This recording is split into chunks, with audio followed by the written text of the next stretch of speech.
하나님의 말씀은 요한복음 5장 39절부터 47절까지 말씀입니다. 공독하겠습니다. 너희가 성경에서 영생을 얻는 줄 생각하고 성경을 상고하거니와 이 성경이 곧 내게 대하여 증거하는 것이로다. 그러나 너희가 영생을 얻기 위하여 내게 오기를 원하지 아니하는도다. 나는 사람에게 영광을 취하지 아니하노라. 다만 하나님을 사랑하는 것이 너희 속에 없음을 알았노라. 나는 내 아버지의 이름으로 왔음에 너희가 영접지 아니하나 만일 다른 사람이 자기 이름으로 오면 영접하리라. 너희가 서로 영광을 취하고 유일하신 하나님께로부터 오는 영광은 구하지 아니하니 어찌 나를 믿을 수 있느냐? 내가 너희를 아버지께 고소할까 생각지 말라. 너희를 고소하는 이가 있으니 곧 너희의 바라는 자 모세니라. 모세를 믿었더면 또 나를 믿었으리니 이는 그가 내게 대하여 기록하였음이라. 그러나 그의 글도 믿지 아니하거든 어찌 내 말을 믿겠느냐 하시니라. 아멘.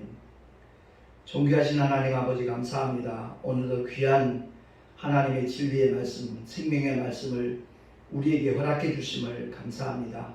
성령 하나님께서 깨닫게 해 주심으로 말미암아 이 말씀 속에 담겨져 있는 하나님의 놀라운 사랑과 축복을 우리 모두가 소유할 뿐만 아니라 많은 사람들에게 나눠줄 수 있는 자리에까지 나아갈 수 있도록 주께서 역사하여 주시옵소서. 우리 구주 예수 그리스도의 이름으로 감사하며 기도하옵나이다. 아멘. 베스트셀러 중에 베스트가 바로 성경이라는 것을 부인할 사람 이 세상에 아무도 없을 겁니다. 그래서 성경을 정말 바로 알기를 원하는 마음으로 지난주부터 하나님의 특별 계시에 대해서 우리가 살펴보고 있는데, 지난주에는 인간의 정체성, 어디서 왔다가 어디로 가는지 세상 사람들은 알지 못하지만 성경은 분명하게 우리에게 일러주고 계십니다.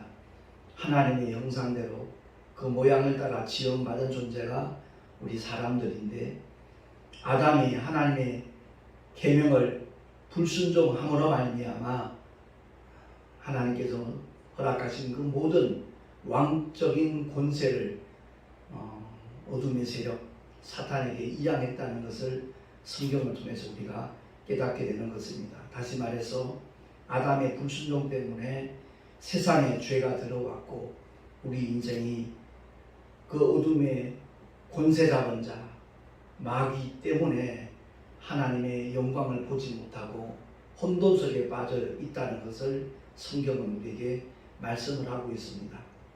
그러나 하나님께서는 여자의 후손을 통하여 모든 것을 회복해 줄 것을 약속을 하셨고, 하나님의 독생자가 이 땅에서 정말 십자가에 못 박혀 피 흘려 죽어 주셔야만 그 일이 이루어질 수 있다는 것을 성경 전체를 통해서 말씀을 해주고 있습니다.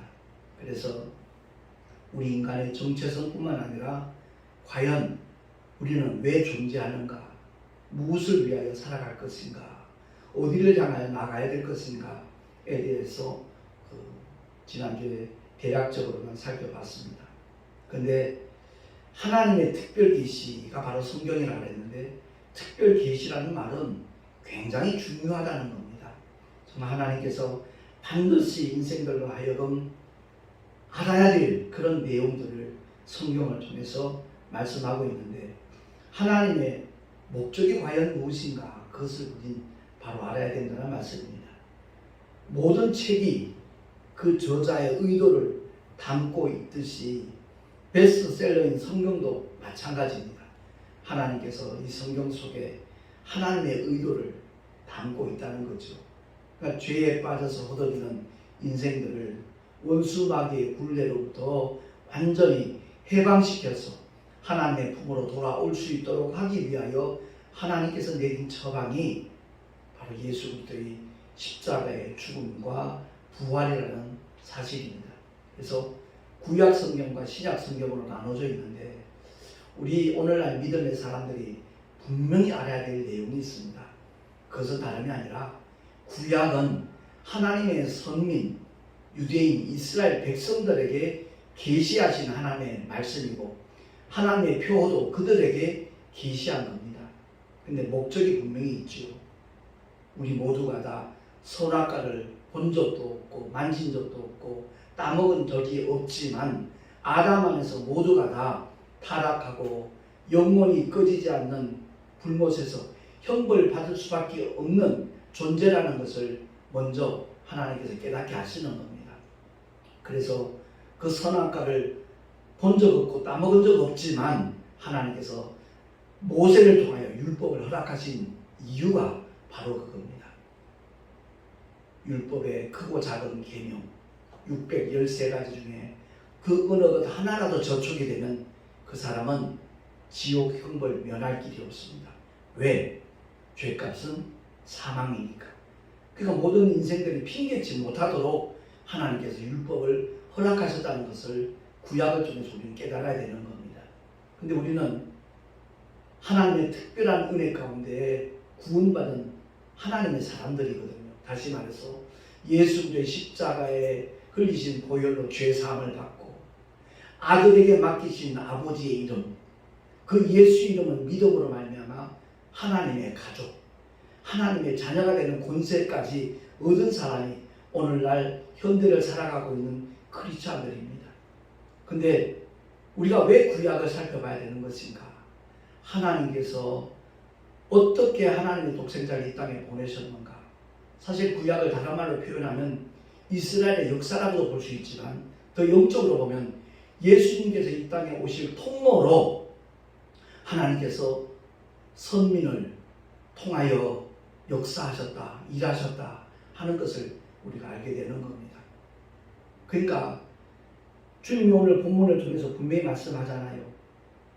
너희가 성경에서 영생을 얻는 줄 생각하고 성경을 상고하거니와 이 성경이 곧 내게 대하여 증거하는 것이다 라고 말씀합니다. 다시 말해서 아브라함도 예수를 증거하는 것이고 모세도 예수를 증거하는 것이고 솔로몬도 다윗도 모든 선지자들도 예수를 증거하는 것이라는 것을 밝혀 말씀해 주신 것입니다. 주님이 43절 중에서 이와 같이 말씀하잖아요. 나는 내 아버지의 이름으로 왔음에 너희가 영접지 아니하나. 하나님의 아들이 언제 여호와 이름으로 왔습니까? 아니에요. 예수의 이름으로 왔어요. 근데 여전히 신약시대에 하나님의 은혜를 받았다고 말하는 사람들이 여전히 여호와 이름을 찬양하고 여호와 이름을 높이는 거 보면 저는 목회자 한 사람으로서 참 안타까워요. 심지어 어떤 사람은 기도할 때 목사님이라는 분이 여호와 하나님 우리 아버지 이렇게 기도하더라고요. 솔직히 제 개인적으로는 기가 찼어요. 어떻게 성경을 이렇게 모르고 성도들에게 말씀을 전하려고 할까? 그런 사람이 한두 사람이 사실 아니더라고요. 오늘 본문을 통해서 주님이 분명히 읽어주셨잖아요. 나는 내 아버지 이름으로 왔다. 그리고 보혜사 성령도 내 이름으로 보내겠다. 주님은 분명히 약속을 하셨습니다. 이 성경을 함축해서 짜고 또 짜내서 나오게 되는 결론이 있다면 그것은 바로 하나님의 이름 예수입니다. 예수 그 이름 안에 주님의 공생애가 다 들어가 있는 겁니다. 그래서 정말 교회를 다니면서 성경을 늘 살펴보고 읽고 심지어 암송까지 하면서 하나님의 특별 계시가 성경인데 그 성경에서 우리 주님이 우리로 하여금 깨닫게 하고 알게 하고 믿고 의지하게 하는 내용이 뭔지 모른다면 그 사람의 신앙생활은 헛것이 될 수밖에 없어요. 헛수고가 된다 이 말입니다. 그래서 오늘 본문의 말씀을 통해서 우리가 정말 잊지 말고 기억해야 될 것은 예수 그 이름을 알게 하기 위하여 하나님께서는 천지를 창조하셨고 이스라엘 선민을 통해서 이스라엘 역사를 통해서 주님은 일해 주셨고 나타내 보여주셨고 결론적으로 하나님의 아들이 직접 이 땅에 오셔서 그 모든 것을 밝히 드러내셨다라고 성경은 증거하고 있는 겁니다. 그래서 히브리서 1장 1절에서 3절 지난주에도 이 말씀을 한번 합독을 했는데 다시 한번 합독하겠습니다. 시작. 옛적에 선지자들로 여러 부분과 여러 모양으로 우리 조상들에게 말씀하신 하나님이 이 모든 날 마지막에 아들로 말씀하셨으니 이 아들을 만유의 후사로 세우시고 또 저로 말미암아 모든 세계를 지으셨느니라. 이는 하나님의 영광의 광채시요 그 본체의 형상이니라. 아멘. 그렇습니다. 주님이 직접 오셔서 적나라하게 모든 것을 밝히 드러내 주셨어요. 계시라는 말이 뭐라 그랬죠? 휘장이 쳐져 있으면 안 보여요. 그 휘장이 벗겨지는 거예요. 그 휘장이 열리는 거예요. 그렇게 하나님께서는 자신을 그렇게 계시를 정확하게 보여주셨다는 겁니다. 그러니까 구약과 신약의 차이점이 뭔가를 오늘 한 말씀으로 주님이 일러주셨어요. 45절 말씀 합독하겠습니다. 시작. 내가 너희를 아버지께 고소할까 생각지 말라. 너희를 고소하는 이가 있으니 곧 너희의 바라는 자 모세니라. 아멘. 이스라엘 백성들의 가장 자랑스러운 인물이 있다면 모세와 엘리야와 임금 중에는 다윗 임금이에요. 그들이 모세를 자랑하는 이유 딴 거 없어요. 하나님으로부터 호렙산에서 율법을 전수해 이스라엘 백성들에게 공포한 사람이 모세이기 때문에 그렇습니다. 그리고 애굽의 그 노예 생활 속에서 가나안 땅으로 나갈 수 있도록 그 길을 연 영적 지도자이기 때문에 가장 존경하는 인물입니다. 변화산에 오르셨을 때 모세와 엘리야가 예수님과 함께 보였잖아요. 모세는 율법을 대표하는 자예요. 엘리야는 선지자를 대표하는 사람입니다. 그러니까 모세를 통하여 정죄받은 모든 인생들이 엘리야의 예언을 통해서 하나님의 능력으로 자유함을 얻게 될 것이라는 것을 상징하고 있는 사건입니다. 제자들이 두려워 떨었죠.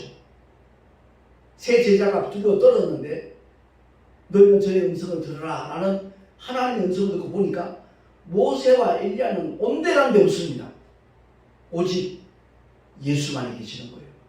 우리는 주님의 말씀을 들어야 되는 거예요. 구약도 중요해요. 그러나 구약은 어떻게 예수님이 이 땅에 오시게 되었는가 그 과정과 역사를 보여주는 겁니다. 그냥 하루아침에 뚝딱지같이 나타나신 분이 아니라는 거죠. 하나님의 계획 속에서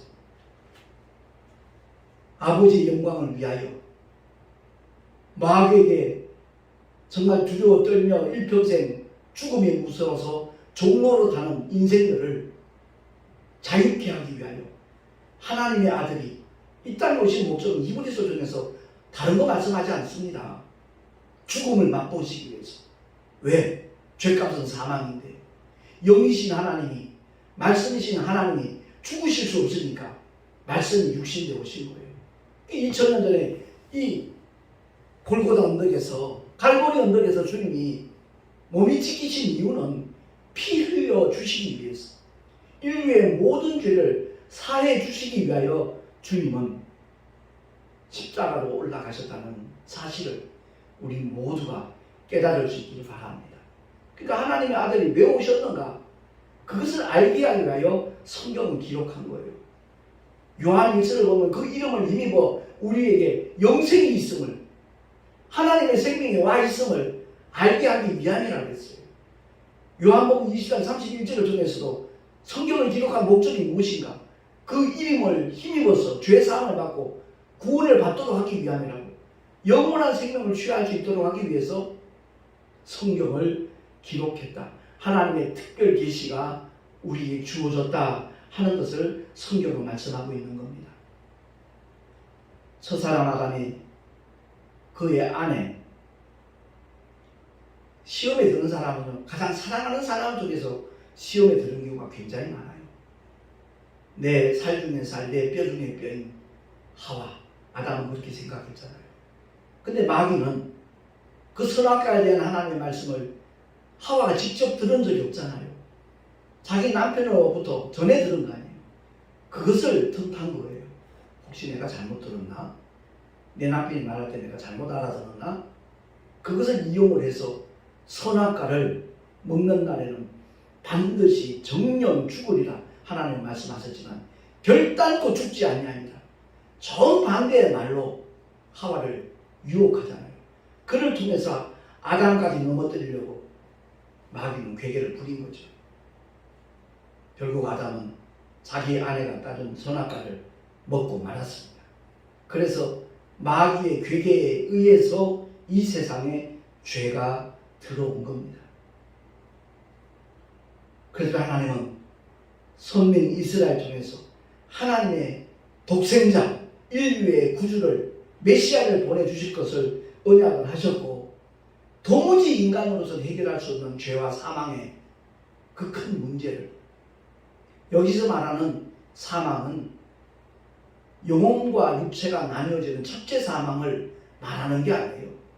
예수를 믿든 믿지 않든 누구나 다 그 죽음을 맞이합니다. 죄와 사망의 문제라는 할 때 이 사망은 둘째 사망, 영원히 꺼지지 않는 불못에서 형벌받는 그 죽음을 가리키는 겁니다. 소멸되는 죽음이 아니에요. 끊이지 않는 지속적인 고통, 소금으로 정말 불로 치듯 하는 그와 같은, 불로 소금 치듯 하는 그 고통을 영원히 받게 되는데, 그 문제를 하나님의 독생자가 십자가에서 그 수모와 멸시와 그 고통을 다 참아주시면서 피 흘려 죽어주심으로 인류의 모든 죄를 단번에 해결했다라고 히브리서를 통해서도 증거하고 있는 겁니다. 그럼에도 불구하고 여전히 예수를 몰라요. 너무나 많은 사람이 몰라요. 4대 성인 중에 한 사람 정도로 취급을 해요. 왜? 예수의 십자가의 죽으심과 부활을 통해서 마귀는 그 모든 권리를 박탈당했어요. 어느 누구도 괴롭힐 수 있는 자격이 없어요. 근데 여전히 원수 마귀는 불법적으로 인류를 괴롭히고 있는 겁니다. 심지어 예수 믿고 구원받았던 사람들조차도 그들을 유혹해서 시험에 들게 해서 믿음을 내팽개치도록, 바꾸고 말해서 예수를 믿지 못하도록, 하나님의 구원의 품에서 돌아가도록 온갖 술수와 괴계를 다 부리고 있다는 사실입니다. 하나님의 놀라운 사랑과 은혜를 올바로 덧입은 사람이라면 원수마귀 무서운 존재가 아니라 우습지요. 예수 이름의 권세를 명하기만 하면 그들은 우리를 피할 수밖에 없는 존재입니다. 왜? 불법자니까. 우리 주님을 통해서 모든 권리가 우리는 회복되었기 때문에 그렇습니다. 아담 안에서 상실했던 왕적인 그 모든 권리와 권세를 예수의 이름 때문에, 예수의 보혈 때문에, 주님의 공로와 은혜 때문에 그 모든 것이 회복된 사람들이 바로 오늘날의 성도들입니다. 근데 교회는 열심히 나가면서도 그 권리를 몰라요. 정말 너무나 어리석어요. 저에게 주어진 성경과 우리 성도들이 갖고 다니는 성경은 똑같은 성경이에요. 어떤 사람은 성경을 수십 번, 수백 번 읽었다 자랑하는 사람도 있어요. 그럼에도 불구하고 여전히 하나님의 뜻을 바로 깨닫지 못하는 그런 인생들이 우리 주변에 굉장히 많습니다. 제가 신학교 다닐 때 안양에 그 안리오 교회라고 있어요. 그 교회 신학교 다닐 때 열심히 다녔거든요. 새벽기도 갈 때마다. 이름은 거론하지 않지만 나와 똑같은 신학생이었어요. 새벽기도 나오면 성경을 줄줄줄줄 암송합니다. 매일 새벽마다 그거 반복합니다. 내가 이만큼 성경을 많이 알고 있다라는 자기 과시라는 느낌이 그냥 그대로 전달이 되더라고요. 그거 아니거든요. 하나님의 말씀을 많이 암송하는 게 중요한 것이 아니라 그 말씀이 내게 실제가 되는 것, 그것보다 더 큰 축복이 없다는 것을 우리 모두가 알고 원수 마귀의 괴계에 결코 속지 않는 우리 모두가 될 수 있기를 예수 이름으로 축원합니다. 원수 마귀는 사람들의 마음을 혼미케 해서 여전히 하나님의 영광의 광채, 복음의 영광의 광채 보지 못하도록 만들고 있어요. 그래서 사도 바울이 고린도후서 4장 4절 중에서 이와 같이 선언하잖아요. 합독하겠습니다. 그 중에 이 세상 신이 믿지 아니하는 자들의 마음을 혼미케 하여 그리스도의 영광의 복음의 광채가 비치지 못하게 하매니 그리스도는 하나님의 형상이니라. 아멘. 그러니까 예수 그리스도를 4대 성인 중에 한 사람으로 알고 있는 사람이 있다면 여전히 그 사람은 혼미한 속에 있는 거예요. 주님의 영광의 광채를 본 적이 없어요. 교회는 열심히 다닐지 모르지만 구원과 상관없는 사람이라는 거죠. 요한복음 1장 14절에 사도 요한이 이와 같이 선언하잖아요. 말씀이 육신이 되어 우리 가운데 거하심에 우리가 그 영광을 보니 아버지의 독생자의 영광이요 은혜와 진리가 충만하더라. 아멘. 모세가 전한 율법은 은혜가 없어요. 자유함이 없어요. 바꿔 말하면 은혜와 진리가 없어요. 율법은 정죄하는 법이에요. 사도 바울은 그래서 죄와 사망의 법이라고 로마서를 통해서 그렇게 일깨워주고 있잖아요. 생명의 성령의 법, 곧 복음을 통해서 우리 모두를 해방시켜 주셨다는 것을 선포하고 있는 겁니다. 교회 열심히 다니는 것 참 좋죠. 아름답죠. 그러나 알갱이가 없다면, 핵심을 잃어버렸다면, 특별 계시라고 말씀하는 성경을 통해서 우리 하나님께서 인생들로 하여금 깨닫게 하고 알게 하고 소유하게 하기를 원하는 그 내용을 만나지 못한다면, 얻지 못한다면 그 수고야말로 가장 허망한 수고죠. 헛수고가 된다라는 겁니다. 그래서 히브리서 기자는 이와 같이 우리에게 말씀하죠. 주님이 왜 이 땅에 혈육을 육신을 입고 오셨는가? 혈과 육의 모습으로 오셨는가? 히브리서 2장 14절 15절 시작. 자녀들은 혈육에 함께 속하였으며 그도 또한 한 모양으로 혈육에 함께 속하심은 사망으로 말미암아 사망의 세력을 잡은 자 곧 마귀를 없이하시며 또 죽기를 무서워함으로 일생에 매여 종로로 타는 모든 자들을 놓아주려 하시니 아멘. 아담의 죄를 원죄라고 말하잖아요. 원죄 때문에 모든 저주와 고통과 슬픔과 사망의 무기를 찾아왔거든요. 그래서 사망 권세 잡은 자에게 매여가지고 일평생 종로로 타는, 무서워서 종로로 가는 그들로 하여금 자유케 해주려고, 해방시켜 주려고 하나님의 아들이 혈과 육에 속한 자로 왔다는 거예요. 말씀이 육신되었다는 겁니다. 그래서 십자가 위에서 처절하게 고통당하시면서 피 흘려 죽어주시고 모든 인류가 예수를 알고 믿고 영접하기만 하면 죄와 사망으로부터 자유케 되는 하나님의 놀라운 축복을 주시기를 원하시는 분이 우리 주님이신 줄로 깨달으시기 바랍니다. 우리는 누구보다도 예수 이름을 높여야 돼요. 불러야 돼요. 의지해야 돼요. 그 이름을 찬양하는 자, 그가 가장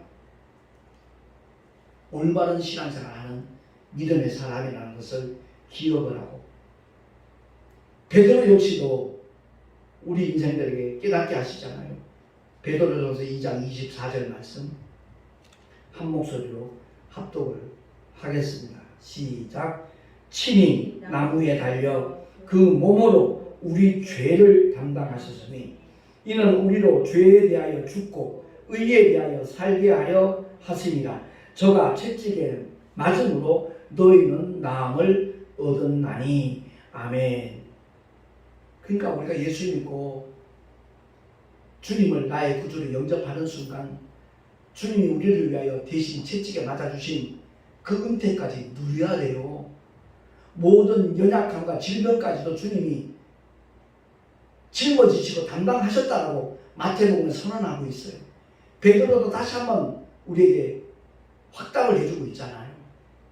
그러니까 예수 믿고 구원받은 믿음의 사람들은 우리의 연약함도 우리의 질병도 주님이 이미 다 짊어지시고 해결하셨다는 그 사실까지도 믿는 사람, 그 사람이 복 있는 사람이에요.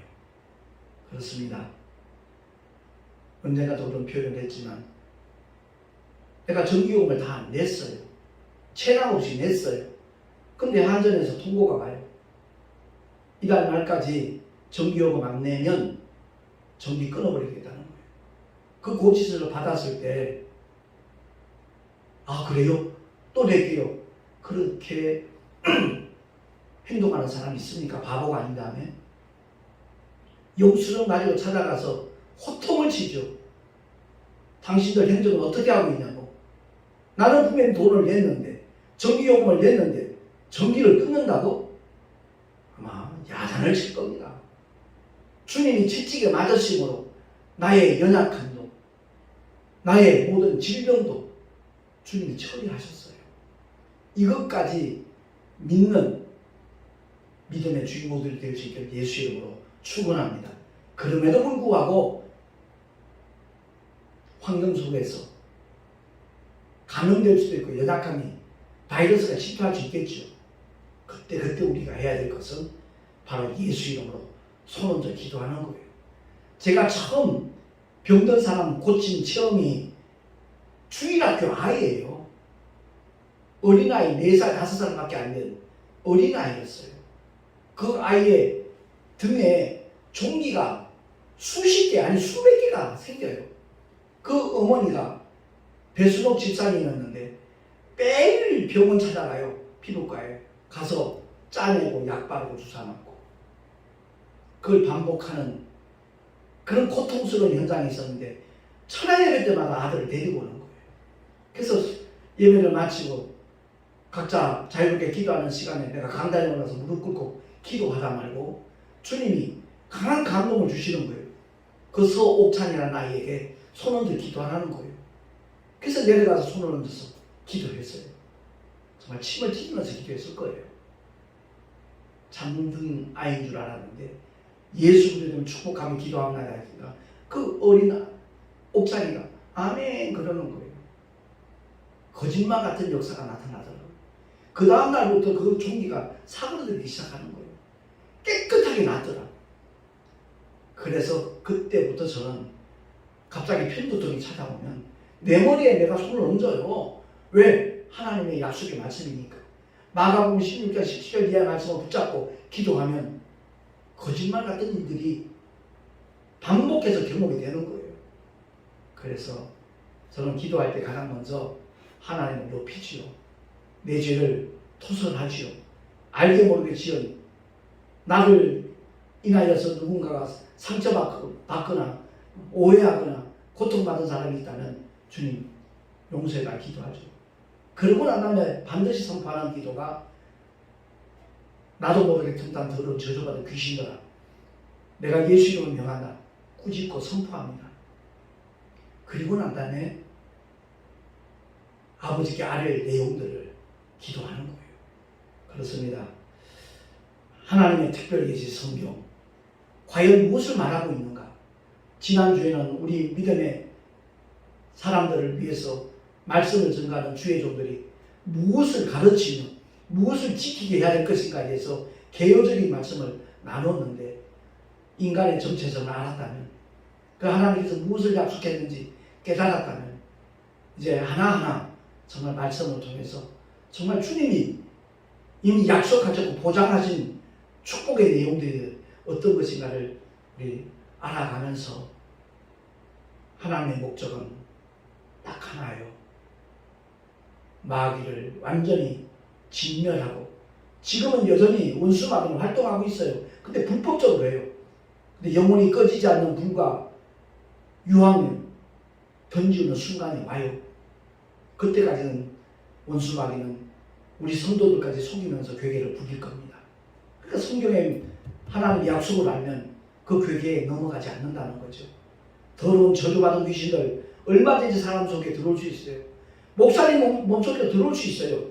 근데 하나님께서 약속하신 대로 부활하신 주님이 믿는 자에게 이런 표적이 따르다 약속하셨으니까 예수 이름으로 더러운 귀신을 쫓아내는 그런 승리의 삶을 우리 모두가 살아가야 될 줄로 믿습니다.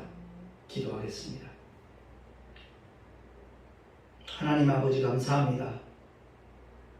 교회를 다니면서도 예수님을 믿는다고 고백을 하면서도 성경을 통하여 약속하신 하나님의 능력이, 하나님의 축복이 무엇인가를 제대로 알지 못하는 사람이 있다면 그가 속는 자이고 그의 모든 수고는 헛수고가 될 수밖에 없다는 사실을 다시 한번 말씀을 통하여 깨닫게 됩니다. 존귀하신 하나님 아버지, 주님이 우리에게 요구하시는 것은 오직 주께서 계시하신 하나님의 말씀, 그 말씀을 믿는 믿음이라는 것을 우리 모두가 알게 하셔서 정말 주 예수 그리스도의 이름을 믿는 모든 자에게 하나님의 모든 권세가 하늘의 권세와 땅의 권세까지 위임이 된다는 것을 바로 알고 날마다 승리하는 우리 모두가 되게 하여 주시옵소서. 우리 구주 예수 그리스도 이름으로 감사하며 기도하옵나이다. 아멘. 교회 소식 주보를 참고하시기 바랍니다. 지난 26일, 27일 참 하나님 은혜 가운데 일기도 참 좋았어요.